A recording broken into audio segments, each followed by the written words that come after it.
There are people who work within systems, and then there are the people who are called to change them. Today's conversation sits at that intersection.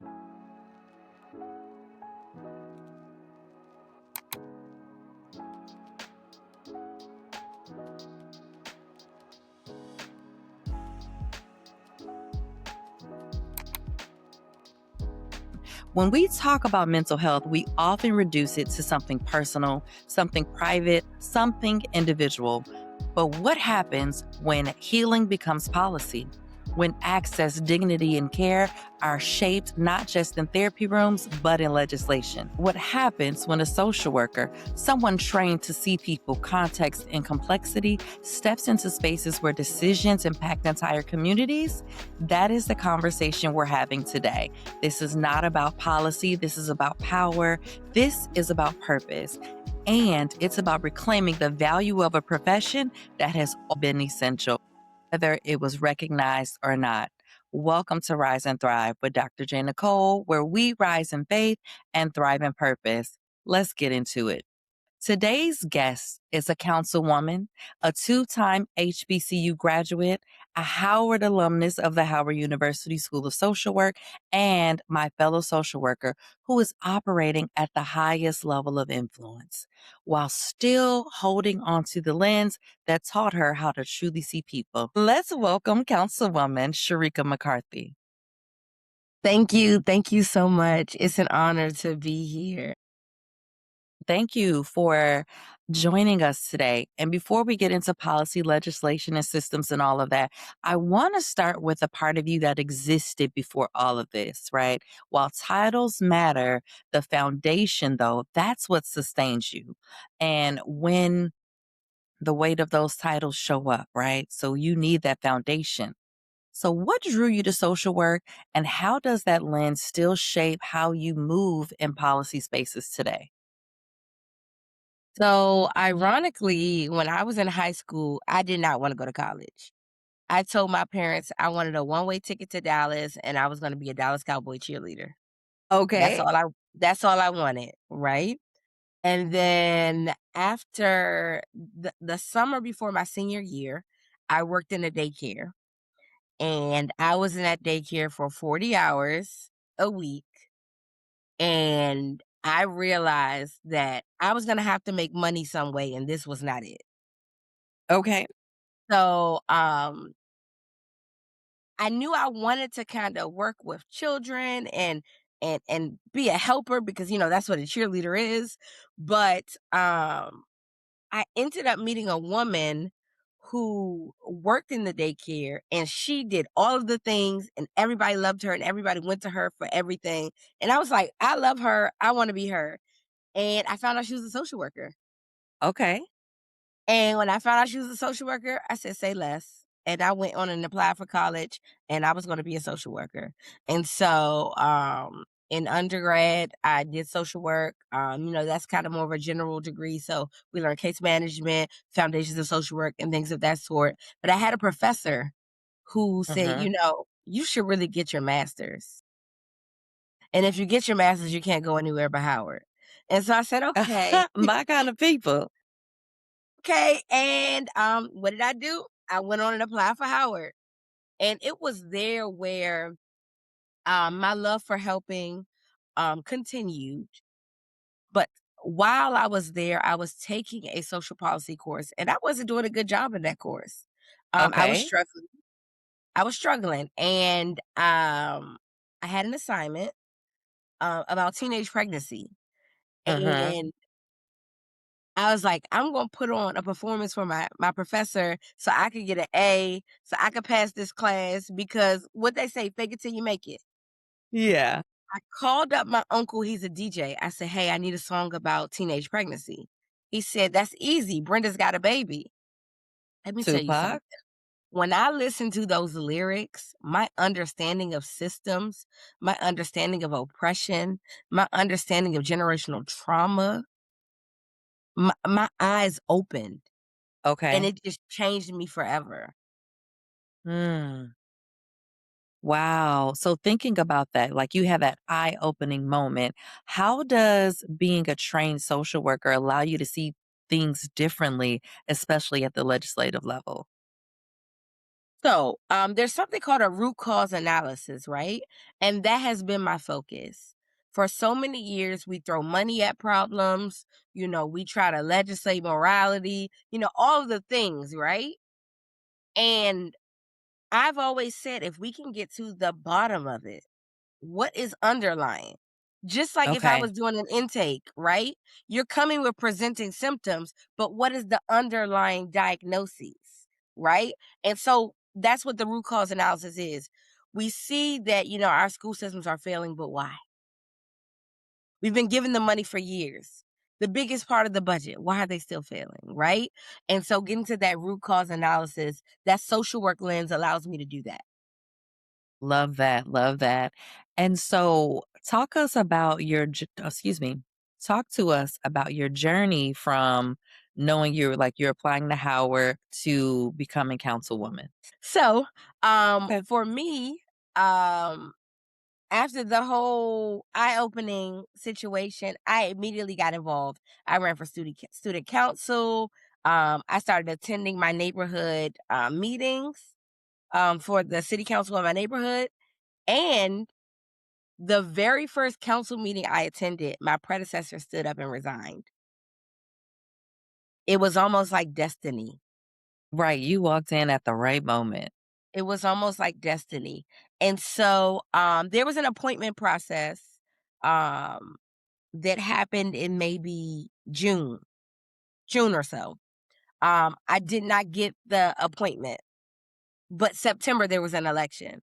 Okay. So I did put my name in for the appointment. I didn't get it. So there was somebody who served for, a handful of months. And then I actually ran in the next election and I won. So you ran and won the first time. Absolutely. Wow. I wonder what the percentage is Except of for that or that how one time I common. ran for student council president because I lost that election. That was the Well, last we're one I lost. talking about but we're talking about your seat, right? Like with the city. So I guess you had some trial runs already before, but the one that mattered, that's the one that you won the first election cycle. That's Yes. amazing. Congratulations on that. Tell them a little bit about where you serve, how long you've been serving, and what some of the main focus areas are for you. So, I am currently a council member in the city of Seat Pleasant, Maryland. Seat Pleasant sits on the northeast corner of Washington, D.C., but it is in Prince George's County, Maryland. So we border the district line, but we are in Maryland. And that's important, right? Because Prince George's Hmm. County has been known to be the most affluent African American county in the country, now the second most affluent, as some of our residents have migrated south. But um, while we are seen as a suburb, we're so close to the district line that we have a very city feel, if you will. And so there, I try to champion legislation that looks at the whole person. I try to make sure that, you know, everything from fees and services, make sure they're accessible to all people. When it comes to taxes, making sure that rates are representative of the income that folks receive.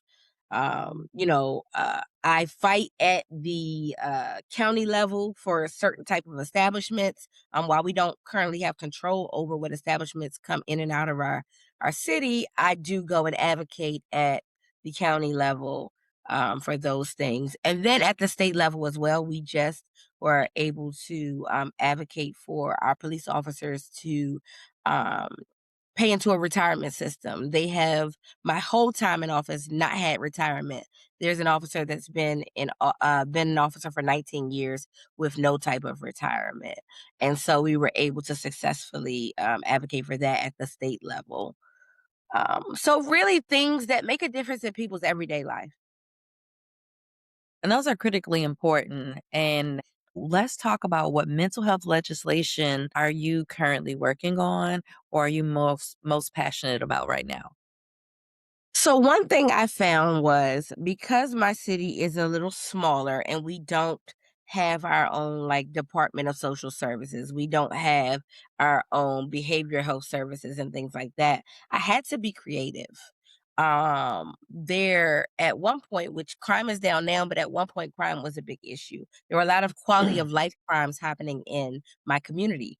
And so I would champion a lot of legislation to help those quality of life issues. For instance, whether it's emergency relief programs where if people got behind on their bills, we could help them out. Um, this is still pending, but there was some relief to business owners as a tax incentive if they provided 30% or more of healthy food options or health and wellness services, right? That Hmm. has not passed, but I'm still working on that. We also developed our very first of its kind in our city social work internship program, where a social worker actually would come into the city. They would create a resource directory. They would do research on the needs of the community and report back to us so that we could have that lens and it not just come from myself, but come from someone else as well. And we love data, right? And there's Yeah. nothing like data to be able Data to, drives decisions. yes. So on the state level, are there some other legislations that you're focusing on? There is a legislation that I recently attended a hearing for, and I forget the bill number right now, but there's a bill that was proposed essentially to allow insurance companies or to ask insurance companies to reimburse placement sites for social work students, psychology students, and things like that. Now, the idea originally was for these interns to be paid. But, Correct. once it gets in there and people start throwing amendments and stuff like that, it kinda gets watered down. And so we're still in the fight to get the interns paid, but as of right now, we're fighting to make sure that across the board, a lot more, uh, people can bill for services provided by, interns. And I think that's the beauty of legislation, right? Like there are people obviously right now who would benefit, but you're setting up the next up, right? The next generation, Absolutely. the next cohort so that they can have a better quality of life as well and go out into the world and do good right today. Honestly, I don't know if it's necessarily a gap, but more so a barrier. And Okay. and I'll tell you why. Because there is a gap, but it's not specific to mental health. The barrier right now are the systems, right? The systems are not set up to serve the people, right? The systems are set up to protect the government, to protect the large corporations, so like the insurance companies for sure. There's no reason. I was just at a hearing and they were debating whether or not physical therapy should be considered a primary care issue, right? Like it's a Interesting. specialty. It's a specialty, if you will. And it's like this is preventative care. You know, after you have an accident, if you go and do physical therapy, it prevents you from having long term damage, right? It prevents you from long Correct. term being handicapped or what have you, right? And so that and occupational therapy and things of the sort, right? Those are preventative care, but it's treated like a luxury. Yeah. Yeah. And so in terms of mental health, I think that there's such a stigma. Insurance companies don't want to cover certain things. There are people currently right now who are misdiagnosed because it's easier to get the insurance company to pay for services for another diagnosis versus the actual diagnoses. I remember when I was at Howard, I wrote a paper called The DSM Game. Mm, And essentially what I talked about in the paper was when a baby is born, it has a set amount of time before the baby has to have a name. But presumably, the baby still has a head, arms, legs, it's breathing. It is still a baby, whether you name it Keisha or Marcus, right? Like it's still a baby. And it's the same with people come in with presenting symptoms of a diagnosis. Whether okay. I'm giving them borderline personality disorder or I'm giving them bipolar disorder, right? They have symptoms that need to be treated, and Love so, this. for me, I wanna cut the games. Cut the games, serve the people. I 'Cause you're absolutely right, that's what it is, right? Like, they have symptoms, let's treat them, we see that they have it, we're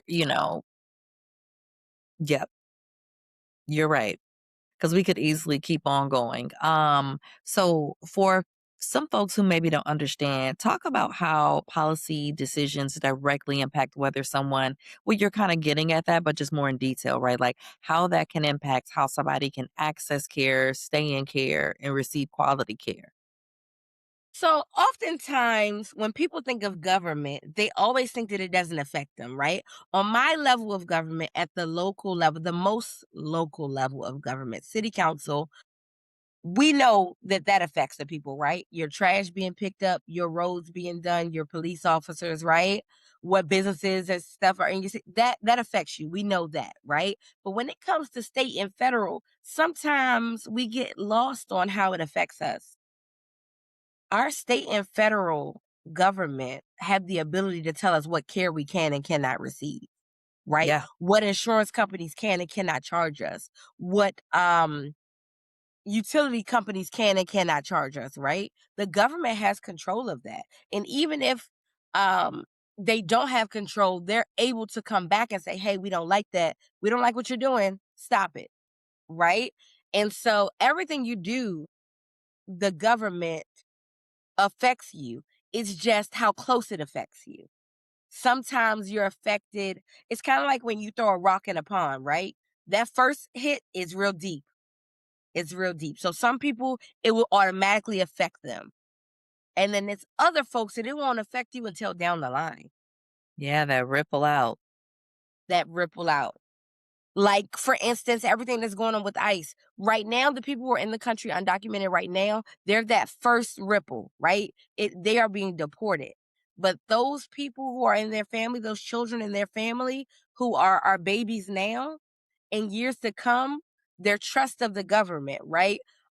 Their ability to function when they see police, right? That trauma that is being imposed on them will continue to ripple for generations. Before we continue today's conversation, I want to share something that has become part of my personal self care routine. I've partnered with Canvas Beauty, a Black woman owned beauty brand built around confidence, community, and intentional self care.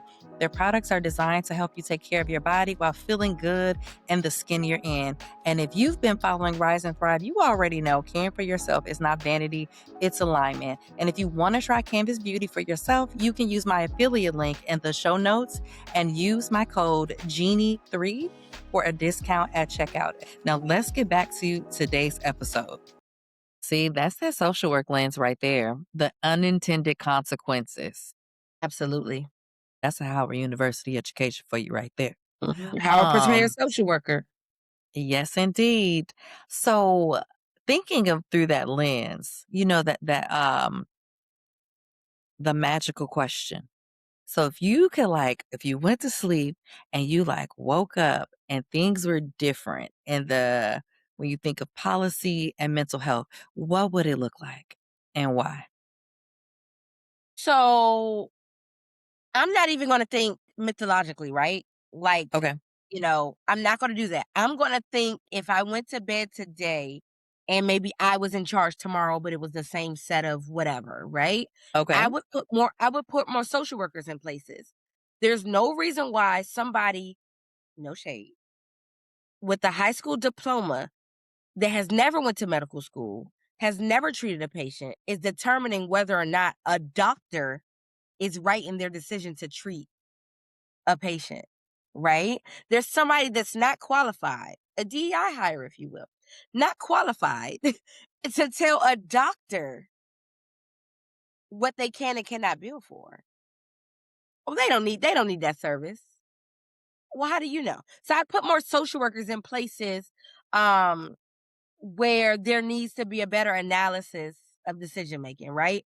And Mhm. so that would look like in the legislative affairs at the state house, right? I would put social workers there. Insurance companies would be required to have social workers on staff, right? Before any policies come about, social workers. It's kind of what some of the DEI um departments were doing, right? They were looking from specifically like race and gender and all of that. But I would think as a social worker, we look at all oppressed or underrepresented communities, right? And so I would put social workers in places. I'm not just saying school and hospitals. I mean everywhere. They even need to be in some of Correct. these churches. Okay. Yeah, absolutely. I love that. Like, that was so good. I'm just gonna let that sink in. That was so good. So let's transition a little bit, right? Um, Now, this next part this of the conversation is going to hit a little bit different for those of us who live this work. And while we're talking about systems, we also have to talk about the people who are trained to hold these systems together, right? So, there has been discussion around declassifying social work as a professional degree. What does that actually mean? And how do you understand this issue? So it depends on who you're talking to, right? The folks who wrote the legislation will tell you, oh, it doesn't mean anything, right? Some people will um simplify it to um being strictly about funding, right? But honestly, I believe um one, that social work is a profession. It is a professional profession, if you will. Absolutely. Social workers are writing court reports that determines people's futures, right? Social workers are reintegrating people into society. Social workers are processing grief. They are picking people up at their lowest of their lowest, right? And so, uh, what does that look like when you declassify a entire profession? We lose funding. Our loans are not forgiven. Eligibility for grants. So the current social workers can't have their loans forgiven. Future social workers can't receive loans. Current programs that are in place that have been in place for years may not receive grant dollars anymore. Okay. So it looks like a bunch of things, but what it really does and what it really says is these social workers don't know what they're talking about. They don't know what they're talking about. It makes it harder for the average person or the average American who wasn't born into money, who doesn't have a trust fund. It makes it harder for them to pull themselves up from poverty. Education has always been the great equalizer. And the specific professions that are listed to be declassified, a lot of them are helping professions. They are professions that will pick those folks up at their lowest and bring them back to where Absolutely. they need to be. Restore them to a previous level of functioning or higher. Yeah. Because that doctor is going to come in and diagnose you, but that nurse is going to sit there and nurture you. That nurse is going to water you until you grow. Right? And so until you're ready to be discharged. And so, same with that social worker.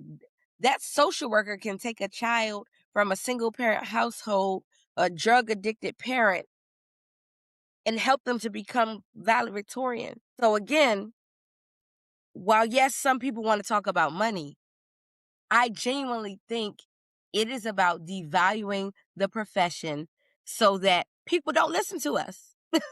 So people don't listen to us. Yeah. So why do you think that conversation is happening right now? Let's see. The people without morals have the presidency, the House, the Senate. This is prime time to do it. So while they're saying nothing is getting done, the Democrats, literally they control everything right now. Funding is a big thing, right? Yeah. Funding is a huge thing. But also research. Say more about There are that social research. That's workers so there are important. social workers who do research, and I'm not talking about quantitative research, I'm talking about qualitative research, storytelling research, right? Research that actually gives you, perspective. Research is not just checking boxes, right? It's a whole, um, manifest or transcript of people's thoughts and feelings, right? Yes. And so that's attacking that. If we wanna say that certain things in history never happened, you know, What other way to muffle those things than to stop the vehicle that's telling the story? That's good, Shireka. And it's not just good because my research for my dissertation was qualitative. It focused on the experiences of African American women who have served in political offices that are or were social workers, right? And it told a very different story, but it's not one it's right in front of us. As well as it was an opportunity for you all to speak up for social work and about the influence of social work education on the work that is being done by so many people in positions like that you sit in and all levels is critically important. So here's what I spoke earlier about gaps, right? There are Uh-huh. some gaps that are currently happening across the profession, and across the arena of social work.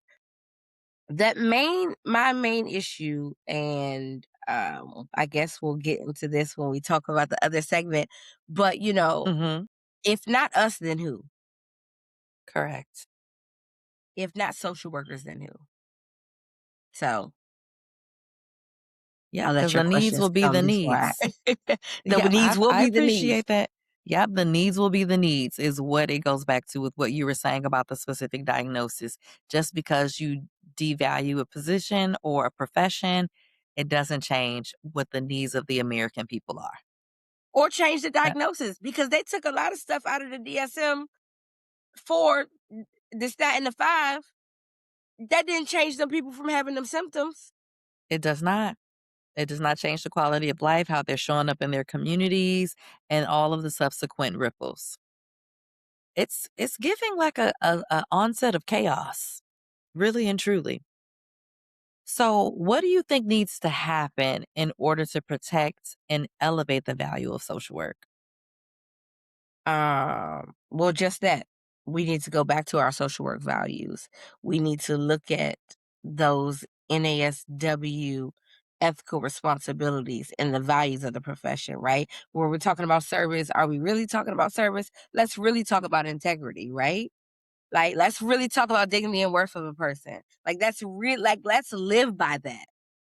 Yeah. So, if you had to speak directly to a social worker right now who might be discouraged by what they see happening, or even a student, right? Like a master's student, a BSW student, wherever they are in the social work education pipeline, what do they need to remember about the value of this profession and the work that they're doing or are about to do? Uh, I would say, like Dr. King said, that the measure of a social worker, and I'm paraphrasing, the measure of a social worker, right, is not when the times are good. It's when the times are rough. It's the ability for you to dig deep in your tool chest and see, oh, I need to bring the strengths based perspective here. I need to do a little CBT here, right? I need to do a family systems analysis here, right?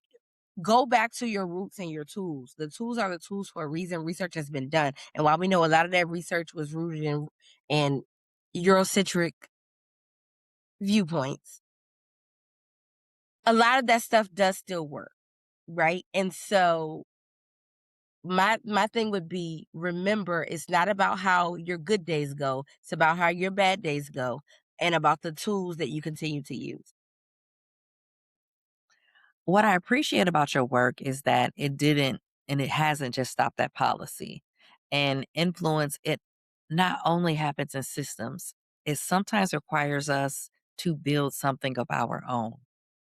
Tell us about the social work plug, what it is, and what gaps does it fill? I thought you never asked. So the social work policy plug is an LLC that I have created.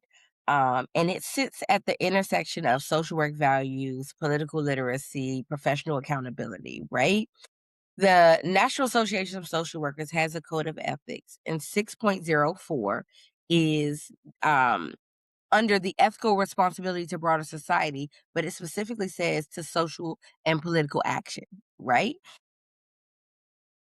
Social workers are called under that ethical principle and responsibility to be involved. They are called to advocate for better systems. They are called to advocate for better qualities of lives, but in political ways. And so I created the social work policy plug into and it's threefold actually. There's a social work aspect, a policy aspect, and a plug aspect. And so the social work aspect, I'll still do trainings and I'll still do seminars, I'll do toolkits, right? The policy part will be advocacy, political literacy, right? And things of that sort. And then a plug will be like strategic planning, um, strategic partnerships, right? Connecting people. Sometimes we're just not talking to the right people. Right, Correct. and so, the social work policy plug main focus is to demystify government and legislation and to make sure that folks can understand it at the most basic level, but there are some underlying goals of the social work policy plug, and that is to get more social workers to run for political office. Love it. Need us. So, talk to us a little bit more about what inspired you to create this at this stage in your career. So, I am at a very pivotal moment in my career. I've been elected, October would be 10 years that I've been in elected Wow, office. that much time has gone by? Yeah, yeah. I've been at my 9 to 5 for 9 years. And I'm kind of sick of getting in trouble for telling them that their policies are not working. And so And so I want to take what in any classroom in America would be looked at as the disruptive kid. And I want to take that and make it something powerful. And so I'm taking everything that I've learned from politics, everything that I've learned from direct practice social work, everything I learned in school, and I'm putting it together in one place to make things better for folks. I really want folks. There's a big election coming up. The primary election is coming up in the state of Maryland. So folks will vote for the governor. They'll vote their state delegates, state senators, their county council members, their county executive, their register of wills, I mean, school board, you name it, central committee. They'll be voting for all of these positions. Some people don't even know what a register of wills is, but it's an elected position or a sheriff or what they do. So educating people on these offices, because remember, we talked about those ripples. That Mhm. sheriff that sheriff may never affect you unless you have any eviction. That sheriff may never affect you. You may never come in contact with the sheriff department. The register of Right. wills. It might not be until your mom, your grandma, your uncle passes before the register of wills means anything to you. But it's important to educate ourselves now so that when we are in those situations, which is why I love social work so much, we know in therapy, we give our clients the tools so that when they are in those crisis situations, they know how to handle it. So right now, we're giving you the tools and the knowledge about these different elected positions so that when you are in need of something, you know who to go to. You know what to ask for, right? And so we're empowering you now, at your baseline so that when you are in those crises, you know exactly who and what. Love that. All right, beautiful people. If this episode has already blessed you in any sort of way, we ask that you like, subscribe, follow, share, and leave comments. Feedback helps this message reach the people who need it most. And if you're listening and thinking, I'm ready to go deeper in my healing journey, we invite you to join our school community where we continue these conversations between episodes. And it's an opportunity to connect with like-minded individuals committed to growth, healing, and purpose. Also, do not forget, you can shop the merch and also explore all things Evolve at evolvewithdrjnicole.com. If you love today's look and you're wondering about this hair, you can use my promo code with the link in the description to get 15% off. Thank you for rising with us. Now back to your regularly scheduled programming. So, How would you say that your platform supports social workers in ways that traditional systems haven't done? I think the main thing is really, when I talk about professional accountability, I really want social workers to understand we have an ethical responsibility to social and political action. I am not making this up. Our responsibility to our clients may be number one in the code of ethics, but number six is broader society. Okay. Yeah. And we have a responsibility to engage in political systems, to make a difference, to speak up. But why just speak up when we could be actually making the legislation? Why just speak up when we could be those change agents?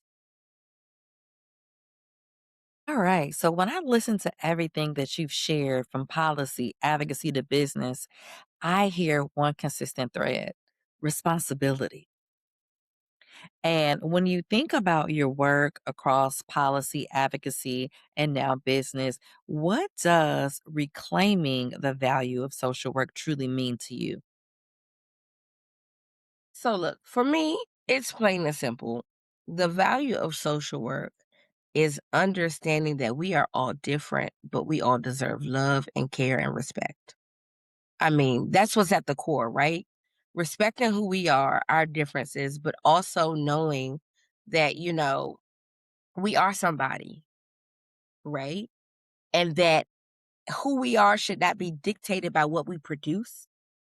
It should not be dictated by um, who our parents are, right? Our own just being, right, is important enough. And so I am hoping that people can see the value in social work past CPS, right? And past even That's a big therapy, one. because, therapy is the sexy part of social work.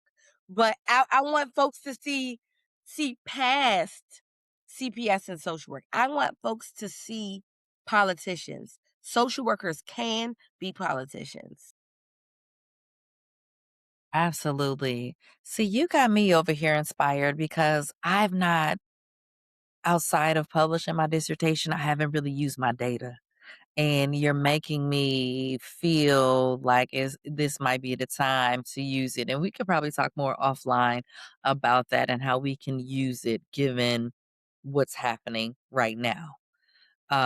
See, you done activated me, right? The obligation, I learned the a little something ethical about secondary responsibility. data as Okay. well, just throwing that out there. A little something about secondary data, if you will. So, just saying. Okay, I hear you. I hear you. So, what impact do you hope that your work has done and will do for future social workers as well as for the profession as a whole? So, there's a quote that I used to use during my first term. Now, I want everybody to know when I first got elected, I was 25 years old, and then I got sworn in, I turned 26. Guys, my quote was, I put the lit in politics. Okay. I put the lit in politics. And let me tell you why. I really want to make politics cool. I want folks to know that it's okay to be a politician. They're not all liars, manipulators, stealing money. That's not, I know many more social workers who are elected, and also people of other professions who are elected that are not doing those things, right?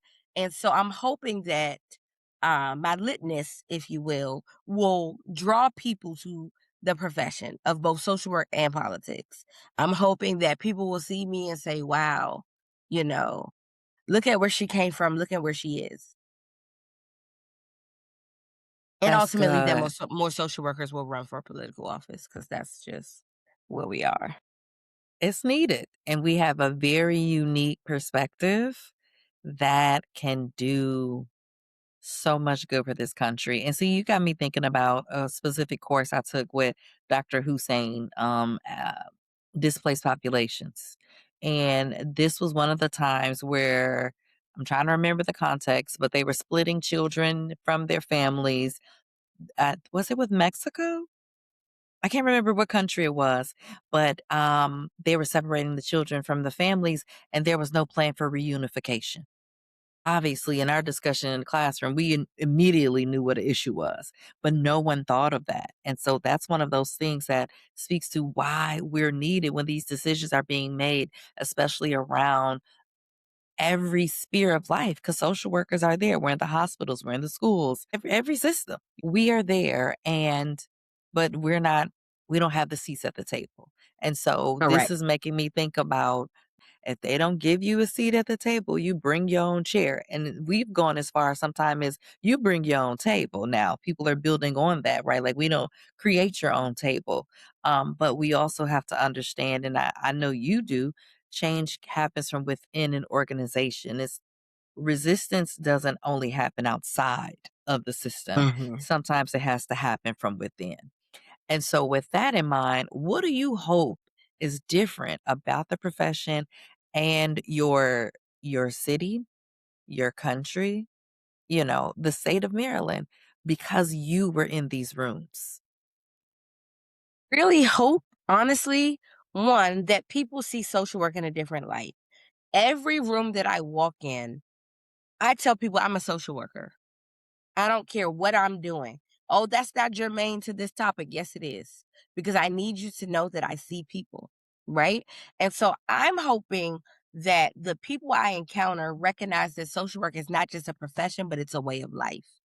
I am hoping that I leave everywhere I go in a better place than what I found it in. I am hoping that I inspire others to do the same.